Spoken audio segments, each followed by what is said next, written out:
चुपचाप सो जाओ। अगर तुमसे कंट्रोल नहीं हो रहा मेरे बराबर में लेटने के बाद तो वो अलग बात है, फिर बाहर जा सकती हो। उसके हसीन चेहरे पर आते बालों को कान के पीछे कर वो भराई व मगरूर आवाज में बोला।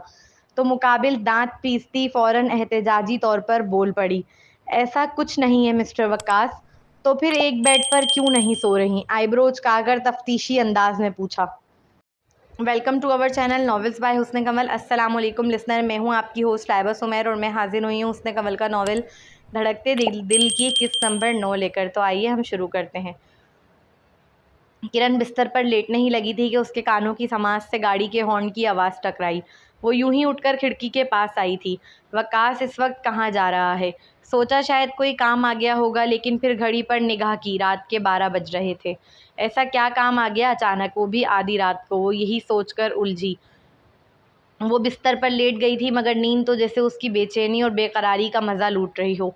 वकास अक्सर स्टडी में सो जाया करता था, तो ये पहली बार नहीं था कि वो उसके बगैर अपने कमरे में अकेले सो रही हो, मगर फिर भी नींद नहीं आ रही थी। शायद उसकी वजह उसका घर से बाहर होना था। जहन मुसलसल चल रहा था, बुरे बुरे वसवसे और ख़यालात उसे घेर रहे थे। ज़रूर वो अना के पास गया होगा।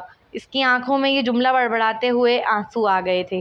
पूरी रात गुजर गई, मगर वो सो न सकी। फजर की नमाज़ पढ़कर जब वो किचन में पहुंची, अपने लिए चाय बनाने, पूरी रात जागने के सबब उसके सर में दर्द हो गया था, तो उसी वक्त उसने घर का दरवाज़ा खुलने की आवाज़ सुनी। वकास कोट की जेब में हाथ लिए थका हारा लौटा था। किरण उसे देखने के लिए फ़ौरन ही किचन से बाहर आई। वकास कोट हाथ में लिए थका हारा लौटा था। किरण उसे देखने के लिए फ़ौरन ही किचन से बाहर आई। वो इस कदर थका हुआ था कि उसने किरण को ना देखा। वो कोई मुलाजिमा गुमान कर नज़र उठाने की ज़हमत किए बगैर ऊपर की जानिब सीढ़ियाँ चढ़ गया। अगला सीन। किरण को अंदाज़ा ही नहीं था वो कितनी देर से वहाँ ऐसे ही मुंजमद खड़ी थी। चाय पक पक कर सूख चुकी थी, बल्कि देगची जलने लगी थी अब, मगर इस लड़की को कुछ खबर नहीं। अरे मैम, आपको कुछ चाहिए था तो मुझे बता देती। राबिया किचन में आई तो खुद से पहले किरण को वहाँ मौजूद पाकर तेज़ी से बोली। उसने चूल्हा भी साथ साथ बंद किया था। उसकी आवाज़ सुनते ही किरण हवासों में लौटी। क्या जब मैं यहाँ नहीं थी तब भी वकास घर से निकल जाते थे रात के वक्त? उसके अचानक सवाल पर राबिया कुछ लम्हे के लिए उसे उलझ कर देखने लगी। वो समझ नहीं पा रही थी इस सवाल का जवाब दे या नहीं। मैम, आपको कुछ चाहिए तो बता दीजिएगा। राबिया बग़ैर जवाब दिए फ़ौरन ही मुड़कर चल दी थी। उसका जवाब ना देना किरण के चेहरे पर तंज़िया व दिलजली मुस्कुराहट बिखेर लाया था। यानी ये पहली बार नहीं है जब वो पूरी रात घर से बाहर रहा हो। वो दिलजली ज़ेरे लब बड़बड़ाई। अगला सीन। वकास डाइनिंग टेबल पर वक्त पर नाश्ते के लिए पहुंचा तो इस बात पर किरण को कोई हैरानगी नहीं हुई, क्योंकि वो जानती थी कि वो कितना वक्त का पाबंद बंदा है। उसकी आंखें सुर्ख थीं, जो बताने के लिए काफ़ी थी कि वो पूरी रात जागा है। क्या किया होगा उसने पूरी रात जाग कर अना के साथ? बस यही सोचकर अब वो बुरी तरह जल भुन रही थी। वकास के सेल की बेल ने माहौल पर छाई खामोशी को तोड़ा था। हेलो, क्या तुम मुझे बताना पसंद करोगे कि तुम मियाँ बीवी के दरमियान चल क्या रहा है? दूसरी जानिब से महविश बेगम की बरहम आवाज़ उसके कानों की समाज से टकराई। व्हाट? वो नासमझी से। तुम्हारी बीवी ने मजाक समझ रखा है क्या? मैं उसके लिए डॉक्टर्स की अपॉइंटमेंट लेती फिर रही हूँ और वो मैडम घर से निकलना ही पसंद नहीं कर रही हैं। महविश बेगम की बात सुन उसने किरण की जानिब देखा था।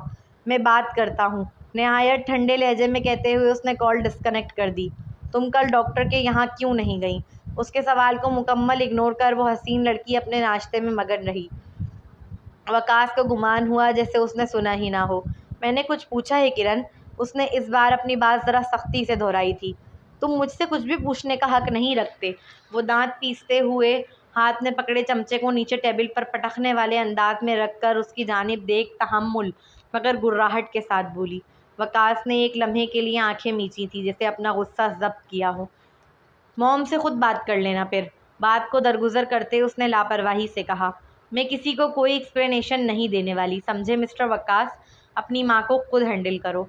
उसके लफ्ज़ों से कहीं ज़्यादा उसके एटीट्यूड ने आग लगाई थी इस कुबरू नौजवान के। ये किस लहजे में बात कर रही हो तुम मुझसे? वो खासा बरहम हुआ था।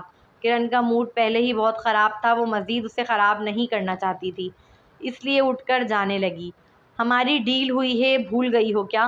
तेज़ी से अपनी जगह से खड़े होकर उसने कलाई पकड़कर रोकते बरहमी से इस्तफसार किया। मुझे कोई डील नहीं रखनी तुमसे, समझे? मुझे डाइवोर्स देकर आज़ाद करो बस। उसकी जानिब पलटकर सुर्ख अंगारे भरी आंखें मुकाबिल की आंखों में गाड़ते ज़ख्मी शेरनी की तरह धाड़ी। मुकाबिल के समझ नहीं आता था ये हर बात घूम फिर के डाइवोर्स पर ही आकर क्यों रुकती थी। मैं डाइवोर्स नहीं देने वाला, चाहे तुम डील के साथ यहाँ रहो या बगैर डील के, ये तुम पर है अब। वो करीब आकर उसी के तर्ज में दांत पीसते हुए गोया हुआ। उसका लहजा कतई था। ठीक है तो फिर मैं खुला के लिए फ़ाइल करूँगी। वो दांत पीसती हुई कहकर उसका हाथ झटक कर तेज़ी से ऊपर की जानिब चल दी। वो गुस्से से अपनी पेशानी मसलने लगा। उसकी रगें तनी हुई थी। वो मुट्ठियाँ बीचते कुछ लम्हे वहीं खड़ा रहा। राबिया और दीगर मुलाजमीन की फिर हिम्मत ना हुई उससे कुछ कहने की। अगला सीन, कमरे में अकेले बैठे बैठे थक चुकी थी वो। दिमाग काम ही नहीं कर रहा था। घूम फिर कर वही वकास और अना पर पहुंच जाता। उसे लगा कुछ वक्त बाहर गुजारना चाहिए ताकि दिमाग थोड़ा फ्रेश हो जाए और वो अपने इन ख्यालात से कुछ वक्त के लिए ही सही मगर आज़ाद हो सके। उसने फ़रह को कॉल मिलाई। वो अपने काम पर थी इसलिए कॉल अटेंड ना कर सकी। किरण ने सोचा वो अकेले ही बाहर चली जाए। उसने फ़रह के लिए मैसेज छोड़ दिया था कि जब फ्री हो तो मुझे कॉल कर लेना। तैयार होकर वो अकेली ही घर से निकल गई थी। अगला सीन, सर आपने कहा था ना मैडम के एक्सीडेंट के मुतालिक मालूमात करने के लिए। ड्राइवर ने नरमी से कहा। वो वजाहत से मालामाल नौजवान सेल पर हाथ चलाते हुए इस बात में सर हिलाने लगा। सर मैडम की कार का एक्सीडेंट उसी दिन हुआ था जिस दिन मिस अना का हुआ था, बल्कि मिस अना की गाड़ी उन्हीं की गाड़ी से टकराई थी। जब ड्राइवर ने वकास को बताया तो उसने मारे शौक के उसकी जानिब देखा था। व्हाट? तो फिर मुझे ये बात किरण ने बताई क्यों नहीं? उसका मतलब किरण इस दिन अस्पताल में मौजूद थी। उसे किरण का खुद को कॉल करना याद आया था। वो कुछ सानियों के लिए अनगिनत सोचों में डूबा रहा। अगला सीन, आराम से, आप मुझे धक्का क्यों दे रही हैं? वो लिफ्ट से निकली ही थी कि एक औरत उसे ज़ोर से धक्का देते हुए निकलने लगी। उसकी कोनी किरण के पेट पर लगी थी जिसके सबब वो पेट मसलते हुए बोली, तो तुम रास्ते में क्यों खड़ी हो? वो नहायत बदतहजीबी अंदाज में गोया हुई। आइसक्रीम पार्लर से निकलते वक्त इसका टकराव एक जाहिल औरत से हो गया था। आप बजाय मुझसे माजरत करने के उल्टा अकड़ दिखा रही हैं। किरण इस औरत का एटीट्यूड देख मुंह बसोर कर बोली। वो औरत हामला नजर आ रही थी। उसका पेट काफ़ी बड़ा हुआ था। तो तू यहाँ की गवर्नर लगती है जो तुझसे माफ़ी मांगूं? वो औरत तो बिना बात के ही लड़ना शुरू हो गई थी। जाहिल, किरण मुंह में बड़बड़ाती अभी एक कदम ही बढ़ी थी कि इस औरत ने सुन लिया और तेज़ी से किरण के बालों को जड़ से पकड़कर झंझोड़ा। छोड़े मेरे बालों को, मुझे तकलीफ़ हो रही है। किरण को अंदाज़ा नहीं था कि वो औरत इस कदर जारहानापन पर उतर आएगी। वो अपने बालों को छुड़ाने की कोशिश करते हुए चीखी। उसे शदीद तकलीफ़ हो रही थी मगर वो औरत बजाय छोड़ने के मज़ीद उसके बालों को झंझोड़ते हुए बोली, तेरी हिम्मत भी कैसे हुई मुझे जाहिल बोलने की? हाँ, किरण ने तो फ़क्त मुंह में बड़बड़ाया था। उसे अंदाज़ा नहीं था कि इस औरत के कान इतने तेज़ निकलेंगे। वहाँ कुछ लोग जमा होना शुरू हो गए थे मगर किसी ने भी किरण को इस औरत से आज़ाद कराने की कोशिश ना की, बल्कि उल्टा तमाशा देख रहे थे और कुछ तो वीडियो भी बनाने लगे। वो नाजुक लड़की मुसलसल खुद को आज़ाद कराने की कोशिश कर रही थी मगर उसने एक बार भी इस औरत को खुद से दूर धक्का देने की कोशिश नहीं की, इस डर से कि कहीं इस बच्चे को कुछ ना हो जाए। वो इस हालत में भी इस औरत के प्रेग्नेंट होने का लिहाज कर रही थी क्योंकि वो खुद तरसी हुई थी इस एहसास के लिए। ये क्या कर रही हैं आप? छोड़ें इन्हें। अचानक न जाने कहाँ से वो हैंडसम लड़का चला आया था। तकलीफ़ की शिद्दत से किरण की आंखों में आंसू भर आए थे जिसके सबब इसे वो नौजवान धुंधला धुंधला दिखाई दे रहा था। छोड़ें वरना मैं पुलिस को कॉल कर दूंगा। मैं वैसे भी वकील हूँ। 2-3 साल के लिए आपको जेल में डलवाने में मुझे ज़्यादा देर नहीं लगेगी। प्रूफ के तौर पर वीडियो बना चुका हूँ मैं। मुआविया ने उसके हाथ किरण के बालों से झटकते नहायत गुस्सीले लहजे में वार्निंग दी थी, जिसे सुन वो औरत 1-2 कदम पीछे हटी। मुआविया लाइट पिंक कलर के टी शर्ट पर ब्लू जीन्स और ब्लू कोट जेब तन किए हुए था। वो देखने से ही इसी अच्छे घर का लड़का मालूम हो रहा था। उसकी आंखों पर लगा गोल चश्मा उसके चेहरे को मज़ीद रौबदार बना रहा था। मुआफ़ी मांगे इनसे। मैं क्यों मांगूं? इसने मुझे जाहिल कहा था। ठीक है तो फिर मैं ये वीडियो पुलिस को दे दूंगा। वो तेज़ी से इस औरत की आंखों के सामने अपना मोबाइल लहराते धमकी आमेज़ लहजे में बोला। वो औरत माफ़ी मांगने पर मजबूर हुई थी। किरण अपने आंसू साफ़ करने लगी। इसे बहुत शर्मिंदगी महसूस हो रही थी खुद का यूँ तमाशा बनते देख। इससे तो वो घर से बाहर ही ना निकलती तो अच्छा था। सॉरी, औरत न रूठेपन से कहती तेज़ी से वहाँ से चली गई। इस औरत के जाते ही मुआविया ने लोगों की जानिब मतवजा होकर आंखों के इशारों से पूछा क्या, जिस पर सब तेज़ी से वहाँ से जाने लगे। इनमें से वो 2 लड़के भी खामोशी से खिसक रहे थे जिन्होंने वीडियो बनाई थी। मुआविया ने इन दोनों को देख लिया था वीडियो बनाते हुए। उसने उन दोनों से फ़ौरन सेल छीन कर डिलीट करो वीडियो, अपने सामने वीडियो डिलीट करवाकर वो किरण की जानिब आया था।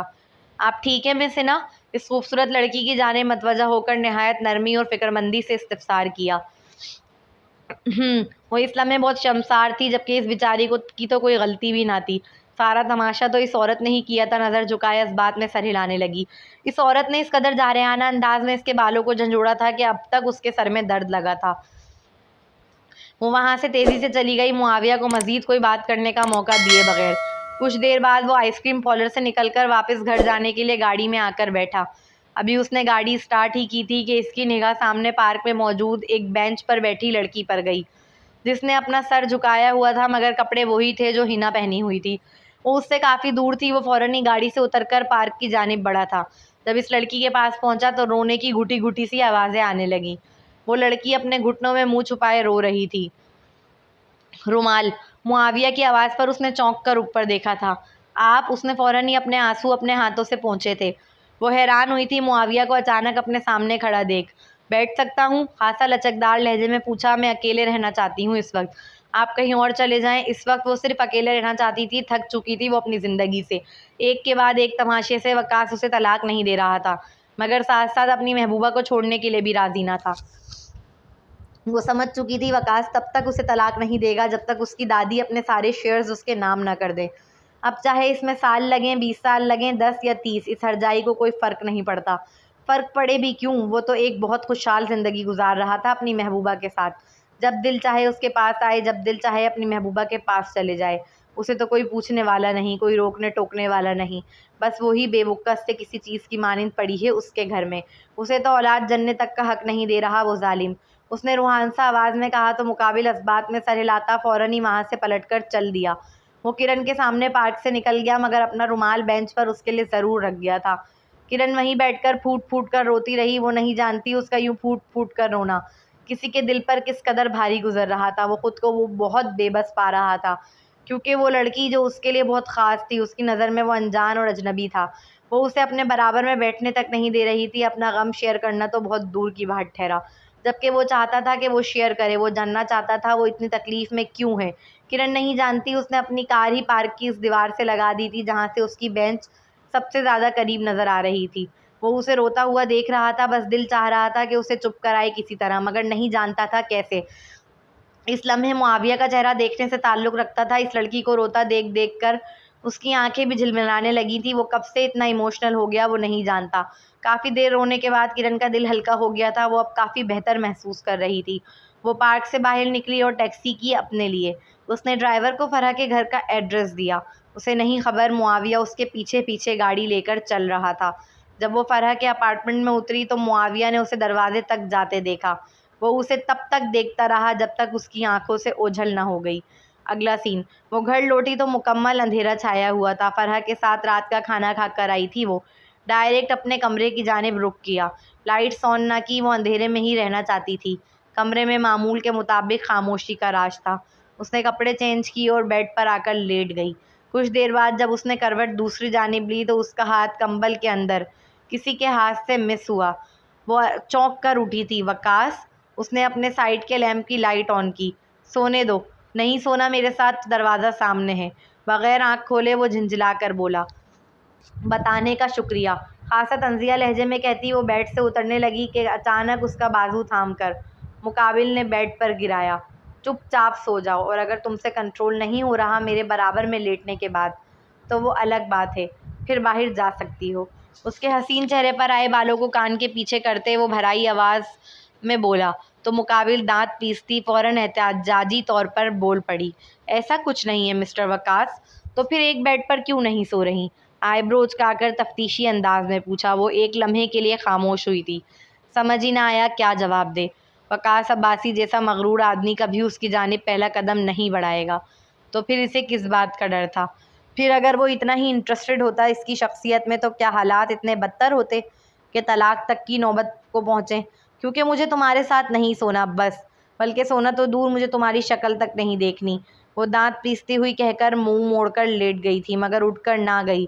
ख्याल जो आ गया था कि वो हरजाई वाकई समझेगा कि वो अपने आप पर कंट्रोल नहीं कर पा रही। अगले ही लम्हे इसने मुड़कर वकास का सारा कंबल खींच लिया था। क्या? थोड़ा तो धो। वो फ़ौरन बोला, मगर मुकाबिल सुनकर भी अनसुनी करती पुरसुकून अंदाज में आंखें मूंद गई। वकास ने उठकर उसके वजूद से अपने हिस्से का कंबल खींचा। अभी वो कंबल ओढ़कर लेटा ही था कि किरण ने वापस कंबल खींच लिया और मुंह मोड़ गई। ओके, वो दांत पीसते हुए बड़बड़ाया था। 15 मिनट वो यूं ही बगैर कंबल के फुल एसी वाले रूम में सीधा लेटा रहा, जबकि वो लड़की मुकम्मल कंबल में लिपटे होने के बावजूद भी सुकड़ रही थी।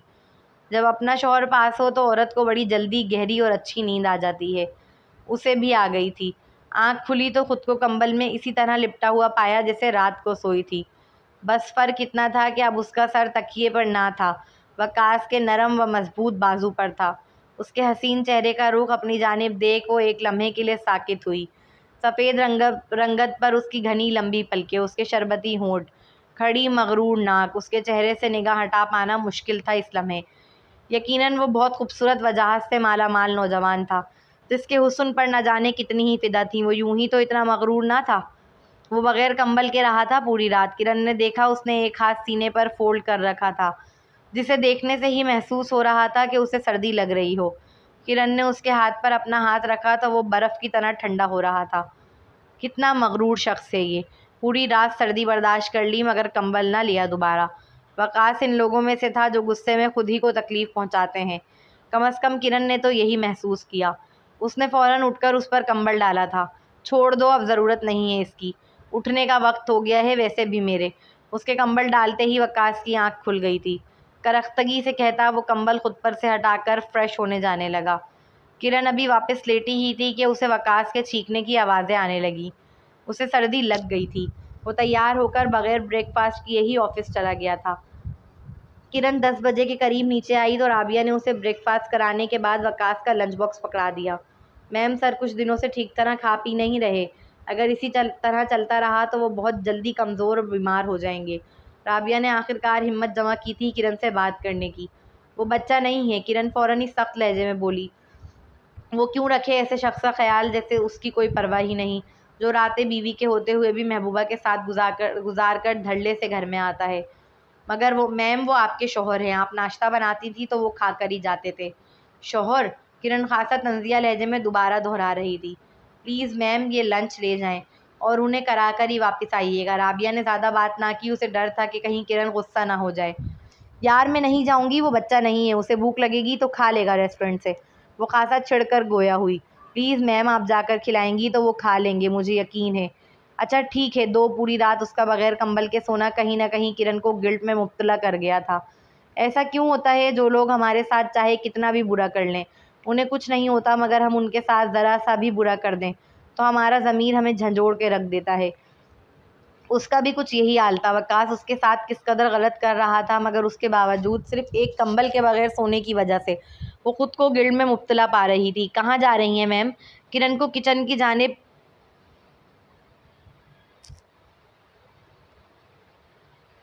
किरण को किचन के जानिब जाता देख राबिया तेज़ी से पूछने लगी, तुम्हारे सर के लिए सूप बनाने? खासा बेजारी से जवाब दिया था। वकास को जब भी सर्दी लगती थी वो उसके लिए सूप बना दिया करती थी। वो बगैर देखे भी इमेजिन कर सकती थी कि वकास इस वक्त किस हाल में होगा। सुर्ख नाक, ढेरों पड़े टिशू, सुड़ करती आवाज़ें, हर दो लम्हे बाद ज़ोरदार छींक, नज़ले व छींकों की शिद्दत से बंद होती सुर्ख आंखें। अगला सीन, वो कैबिन में दाखिल हुई तो वकास को बजाय अपनी कुर्सी पर होने के सोफ़े पर लेटा हुआ पाया। उसके पास ही डस्टबिन रखी हुई थी, जिसमें वो मुसलसल टिशू यूज़ करके फेंक रहा था। हेलो, मुकाबिल नौजवान को मुखातिब करके उसने अपने होने का एहसास दिलाया। तुम? किरण को देखते ही वो उठकर बैठा था, मगर अगले ही पल ज़ोर से चीखा। ये राबिया ने बनाकर भेजा है, बस यही देने आई थी। वो लंच बॉक्स उसके पास टेबल पर रखते हुए बोली। ज़रूरत नहीं थी। वो बेचारा ठीक से एक जुमला भी नहीं अदा कर पा रहा था, इस कदर सर्दी लग चुकी थी उसे। किरण ने उसकी हालत देख फ़ौरन ही सूप निकाला था। लो, ये पी लो, राबिया ने बनाकर भेजा है। किरण ने नज़र चुराकर कहते हुए उसके आगे सूप से भरा प्याला कर दिया। रख दो यहीं, बगैर उसकी जानिब देखे संजीदगी व नरोठेपन से कहा। ओके, जैसी तुम्हारी मर्ज़ी, जब मूड हो तो पी लेना। वो भी उसी की तर्ज में कहती खड़ी होकर बाहर की जानिब चल दी।